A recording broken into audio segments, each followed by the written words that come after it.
napapansin ko, malungkot ka. Ito nga pa naghiwalay na naman kami. Putang inang yan.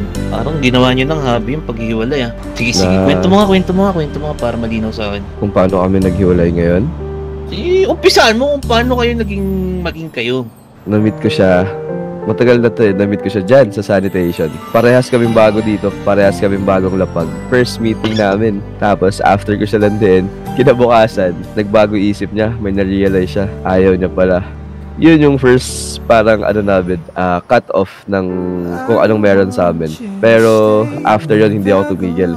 Umabot ng ilang buwan na parang ginagrind ko siya. Hindi ko siya nililigawan, pero dumidiskarte ako, lagi akong naghahati ng food sa kanya. Kahit I know from the start, sinabihan niya ako na walang pag-asa. Nagkaroon pa ng dalawa pang matinding away to the point na yung pangalawa, kinat off niya naman yung sa akin kasi nakulitan siya na sa ginagawa ko palagi, nakulitan na siya. And then after nun, naging okay na, naging magkaibigan ulit. Tapos dumating sa point na sinasabi kong gusto ko siya, nalaman niya na meron akong girlfriend that time. Doon pa lang nagsinungaling ako sa kanya. Yun yung pangatlong pinamatinding parang cut off ng kung anong meron sa amin. Tapos tumagal ng isang buwan na walang usap, wala lahat. Nakamove on ako, nakalimutan niya na ata ako. Tapos dumating yung pageant ng Mr. and Miss Los Santos. After nun pang doon kami nag-usap na sa lahat ng mga nangyari, parang doon kami nagkapatawaran. Nag-sorry ako sa nagawa ko. Naging okay. After that, biglaan pang nagkaroon ng alam mo, ng spark. Nagkaroon ng something sa amin. Nagkumpiyansa kumbaga, no? Simpang sa hindi ko inaasahang pagkakataon na alam kong wala na talaga. Doon niya ako binigyan ng chance na maging kami. Naging masaya relationship namin. Yung simula, sobrang saya, puro kilig. Kaso, yun nga, di may iwasan sa isang relasyon na nagkakaroon kayo ng hindi pagkakaintindihan, ng away. Hanggang sa ngayon, parang na-fed up na. Yung away is naging normal na lang sa amin. Maliliit na bagay, i-end up sa breakup. Ngayon, umabot sa point na kailangan na namin i-let go yung isa't isa. So, that's why kaya ako malungkot. So, parang sinasabi mo, magli-let go ka na ngayon? Wala tayong choice pang. Kailangan.